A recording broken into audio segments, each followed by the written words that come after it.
사랑의 하나님, 오늘 새로운 은혜를 주시니 감사합니다.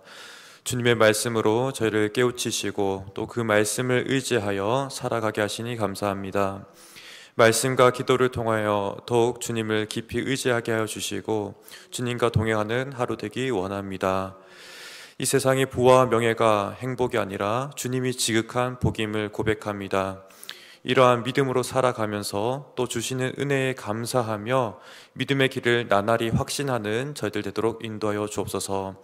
또한 그리하여 능히 삶의 자리에서 마주하는 고난과 어려움을 이겨낼 수 있도록 도와주십시오. 우리의 모든 기도를 들으시고 응답하시는 우리 구주 예수 그리스도 이름으로 기도드립니다. 아멘. 오늘 말씀 여호수아 21장 말씀입니다. 1절부터 19절 말씀이고요. 함께 읽을 말씀은 8절부터 19절 말씀 읽겠습니다. 21장 8절부터 19절 말씀 읽겠습니다.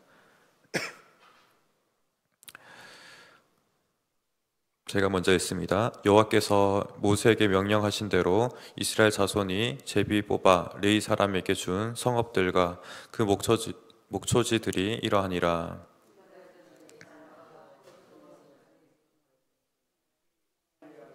기명한 성읍들을 주었는데 레위 자손 중 그 가족들에 속한 아론 자손이 첫째로 제비를 뽑혔으므로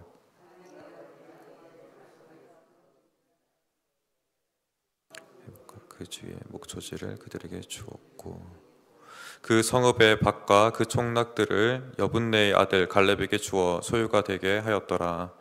제사장 아론의 자손에게 준 것은 살인자의 도피성 헤브론과 그 목초지요 또 림나와 그 목초지와 얏딜과 그 목초지와 에스드모아와 그 목초지와 홀론과 그 목초지와 데빌과 그 목초지와 아인과 그 목초지와 윳다와 그 목초지와 벳세메스와 그 목초지이니 이 두 지파에서 9성읍을 냈고 또 베냐민 지파 중에서 기브온과 그 목초지와 게바와 그 목초지와 아나돗과 그 목초지와 알몬과 그 목초지 곧 4성읍을 냈으니 제사장 아론 자손의 성읍은 모두 13성읍과 그 목초지들이었더라.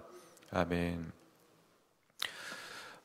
오늘 21장의 말씀을 보게 되면 레위 지파의 생활 터전을 마련하는 내용으로 오늘 21장이 전개됩니다.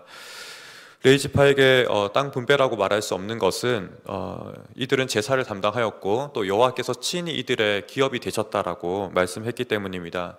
그럼에도 불구하고 21장을 보면은 이들에게 여전히 삶의 터전이 필요했고 또 최소한의 생계를 위해서 목초지가 필요했음을 우리가 보게 됩니다. 신명기와 민수기를 통해서 하나님께서는 레위인들에게 이처럼 12지파들로 하여금 이 레위인들을 보살필 것을 그 의무와 책임을 강조하였는데요. 특히 민수기 35장 2절 말씀에서는 아주 명확하게 말씀하셨습니다. 2절과 3절의 말씀을 보게 되면 성읍과 그 성읍을 두르고 있는 초장을 이 레위인들에게 주어서 거처와 짐승을 먹일 수 있도록 하여라라고 그렇게 말씀하였습니다. 이러한 말씀의 근거에서 오늘 1절 말씀을 보게 되면 레위 사람들의 족장들이 나와왔고 또 한편으로는 그들이 이 말씀의 근거에서 요구했으며 그 요구대로 제사장과 또 여호수아와 이스라엘의 12지파의 족장들, 이 족장들이 그 요구를 잘 받아서 분배하고 있는 모습입니다. 이러한 모습들은 당시 고대 근동을 보게 되면 다른 나라에도 유사하게는 있었습니다. 이집트 등에서도 있었는데요. 가장 큰 차이점을 이야기한다면 이스라엘 지파들은 그들 스스로 이 성읍들을 또 목초지들을 내어 놓았다는 것입니다. 이집트와 같은 곳을 이야기한다면 왕이 이러한 종교인들에게 여러 이제 땅을 화사한 반면에 이스라엘은 하나님께 감사한 마음, 그런 마음으로 말미암아 순종하여서 성읍과 목초지를 내어놓고 있다라는 것이죠. 그러니 가장 중요한 것은 무엇이겠습니까? 자원하는 마음과 또 은혜에 반응하는 마음이 오늘 본문 가운데 가장 중요하다라는 것입니다. 이런 모습 속에서 유다 지파가 가장 두드러지고 있습니다. 모든 지파는 평균적으로 4개의 성읍을 헌신하였는데요. 9절과 16절을 종합해서 보게 되면 유다와 시므온 지파는 9개의 성읍을 냈습니다. 모든 지파 12지파가 4개의 성읍을 냈으면 총 48개가 됩니다.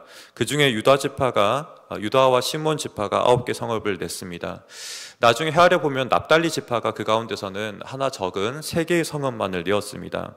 이런 차이점 가운데서 누구는 조금 더 적게 또 누구는 조금 더 많이 헌신한 모습을 통해서 유다가 가장 두드러진다는 것을 보게 된다는 것입니다.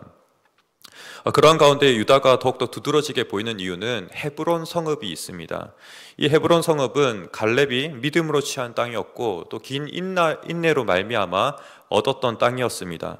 그럼에도 불구하고 그 성읍과 목초지를 내어놓는 모습이 우리에게 너무나 인상적이라는 겁니다. 물론 갈렙 또한 12절과 같이 그 성읍과 밭과 또 촌락들 이것을 소유하였습니다. 내어놓은 것과 또 자신이 소유하고 있는 것들 그 두 가지가 경계가 다소 약간 모호한 가운데 섞여 있는 느낌이 들기도 합니다. 하지만 이를 통해서 갈렙의 마음을 좀 헤아릴 수도 있긴 합니다. 그가 살아가는 성읍 가운데 또 레인들과 더불어 살아가고자 하는 더불어 살고자 하는 마음들을 그 가운데 느낄 수 있다는 것입니다. 이러한 갈렙의 헌신은 세상의 관점에서는 결코 이해될 수 없는 참 어려운 행동입니다. 오늘날 세상은 어떻게 살아가고 있습니까?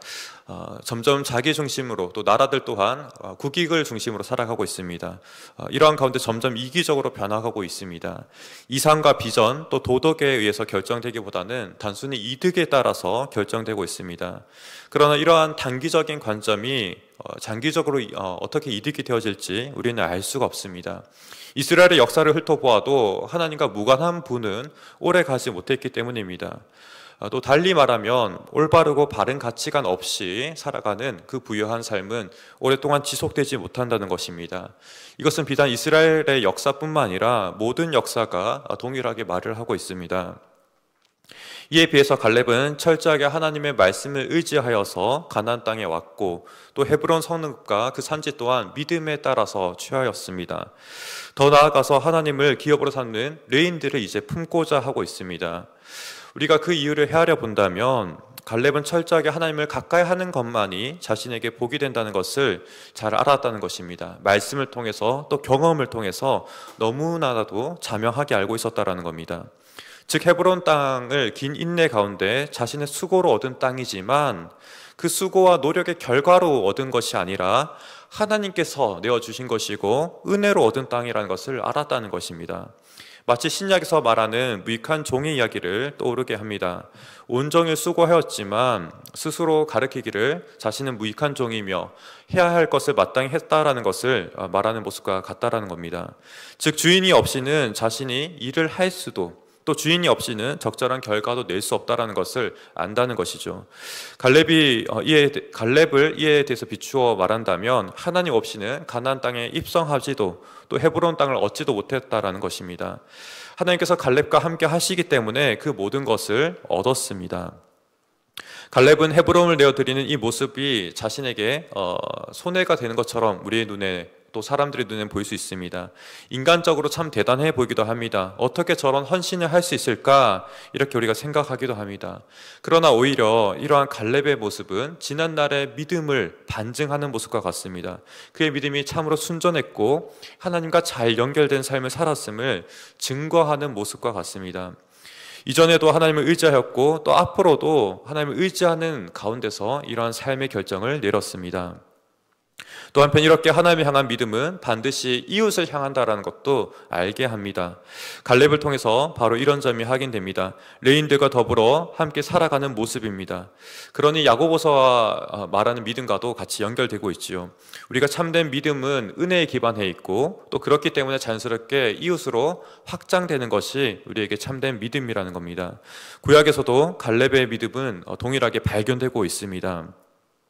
이후 상당한 시간이 지나야 우리가 알겠지만 다윗의 시대에 이 유다에게 분배되었던 땅들은 대부분 예루살렘을 중심으로 예배를 중심으로 배분되었다는 것을 알게 됩니다. 특이한 것은 하나님께서 미리 이것을 아시는 것처럼, 미리 알고 있는 것처럼 유다와 예루살렘 중심으로 성읍과 목초지를 제사장들에게, 아론의 후손들에게 배분하고 있다는 것입니다. 갈렙의 믿음이 또 새롭게 이후 시대 가운데 증명됨을 우리가 보게 된다는 것이죠. 그 믿음이 참으로 올바른 길이라는 것을 이후 시대로 통해서 점차적으로 우리가 확인하게 됩니다. 레인들의 역할이 무엇입니까? 하나님의 말씀을 가르치고 또 제사를 집행하는 두 가지 일이었습니다. 모두 예배와 깊이 연관되어 있다는 것이죠. 예배를 사모하고 또 하나님과 깊이 동의하는 삶을 통해서 하나님의 복을 누리는 갈렙의 모습을 우리가 역사를 통해서 계속 확인하게 됩니다. 오늘 우리가 살아가는 삶 또한 동일합니다. 세상의 관점과 말씀의 관점은 참으로 다릅니다. 하나님의 관점은 그 베푸신 은혜에 감사하며 또 나누는 삶을 살아라고 말씀하고 있습니다. 그 삶의 안에서는 단기적으로 내게 손해가 될 수 있지만 장기적으로는 하나님께서 더 큰 복을 주시고 또 주변부에서 오히려 중심부로 세워가시는 하나님의 은혜가 있음을 발견하게 됩니다. 이 시간 다시 우리가 이 말씀을 따라서 또 하나님을 사랑하고 의지하는 마음으로 나가기를 간절히 소망합니다. 무엇보다도 이기적인 마음을 내려놓고 서로를 보듬는 가운데 살아가기를 결단하며 기도하기 원합니다. 그러할 때 우리를 가득히 채우시고 또 오랫동안 지속해 하시는 하나님의 은혜가 있는 줄 믿습니다. 함께 기도하기 원합니다. 오늘 두 가정을 위해서 우리 함께 먼저 기도합니다. 이상길 장로님 가정입니다. 이승윤, 이윤하 청년이 예수 그리스도를 인격적으로 만나 주와 동행하는 기쁨을 누리기를, 또 맡겨주신 사명 주님이 기뻐하심 속에서 감당하기를 기도합니다. 임명 집사님 가정을 위해서 기도합니다. 가정 모두가 날마다 인격적으로 하나님을 알아가기를, 부모님께서 건강과 평안하시기를, 또 믿지 않는 동생 이소영 가족의 구원을 위해서 함께 기도하겠습니다. 또한 우리 오늘 말씀을 기억하면서 환우분들의 회복과 또 속해 있는 목장과 전도에 또 하나님께서 함께 하시는 우리의 삶과 또 나라 되기를 같이 기도하기 원합니다. 다 함께 기도하겠습니다.